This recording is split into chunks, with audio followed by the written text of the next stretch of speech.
Well, let's discuss this further. I'm now being joined by economist Sopitan.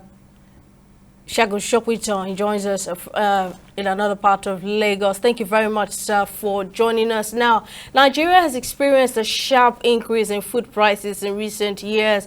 In November 2024, inflation report by the CBN, or rather the MBS, sorry about that, where it explained that food inflation rate rose to 2.98%, which shows a 0.05 points increase compared to the 2.94% rate recorded in October 2024. Now, as an expert, what's the solution to this incessant increase in food prices in the country? Well, I mean, like the old common saying, thanks for having me, by the way, like the common saying that you cannot continue to do the same things and expect different results. And if you do that, then it's a definition of madness. What have we done differently in the last year? We're now in December. This year has been a very dramatic year in terms of policy pronouncements, especially from the monetary policy authorities. The fiscal side has not done brilliantly well either, in terms of addressing the things that are driving inflation. So in terms of what we need to do, we've got to be brave. I will never tire of saying that the approach of the monetary policy authorities to trying to curb inflation is not working. And the things that they need to do, they've got to do it with courage, which is to defend the naira. I know the CBN governor doesn't like hearing that, but just imagine, considering the quantity of food alone that we import into this country, it represents 10 to 15% of our entire import bill. Rice, turkey, poultry products, vegetable oil products. There's so many things that we still import into Nigeria that we eat. If we're able to drive our exchange rate down, food inflation will go down and headline inflation will go down. So we've got to look at the exchange rate. We've got to look at how to defend it and how to drive it down consistently. The recent actions of the CBN to introducing the EMES, I think it's called, the Unified Trading Platform, where there is transparency, clearly had an impact on the value of the naira. We saw an appreciation, but that gain was very momentary, and the speculators are back in full flow. So which means that, like we have always said, the activity of speculators in terms of determining the exchange rate has not been really that significant. What we really need to do is to address the fundamentals, which is basically demand and supply.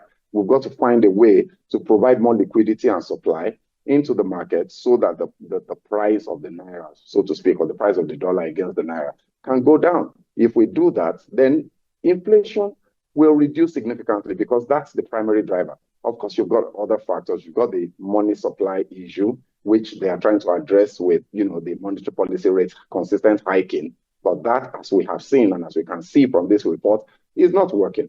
So we've got to look elsewhere. We've got to look at how to improve supply of food, increase that significantly, because food and beverage products represent 50% of the CPI basket, 50%, right? So that's too much to ignore. So there are a number of these types of things that the CBN and the fiscal authorities need to address urgently if we're to see a reversal in the inflation rate. If this is not done, then, when you see the numbers for January or for December in January, then, it will be the same pattern. And it's quite worrisome because the festive season is just around the corner. Are we likely to see another increase before the end of this year? I mean, look, and it bears saying that the numbers, we have to continue to remember that the numbers don't actually reflect the reality of the people. The numbers is data. It's based on averages. But what people are experiencing in terms of the price of a bag of rice, in terms of the price of the bag of beans, gari, yams, cocoyam, and all other food products is very different. This time last year, a bag of rice was trending somewhere around 60,000, if I'm not mistaken. Mid last year, rice was selling for 45,000 naira. So really, I don't think we should be talking about food inflation at 40%. We're talking potentially over 100% increase in food. So of course, with the festive season, with more people wanting to eat more, buy more to celebrate the Christmas festivities and the New Year festivities, prices of things are just going to go up again just based on the laws of demand and supply. So the numbers that you will see for December in January are going to be significantly, I think one can take a safe guess that we'll definitely be talking potentially 35, 36% inflation rate in January. So there's a need for a response from government, but from what we've seen so far, I think it's just going to be business as usual, and everybody, just fend for yourself and trust your God to deliver you. It's quite a sad situation. Well, economist Mr. Sopitan, very many thanks for coming on the program.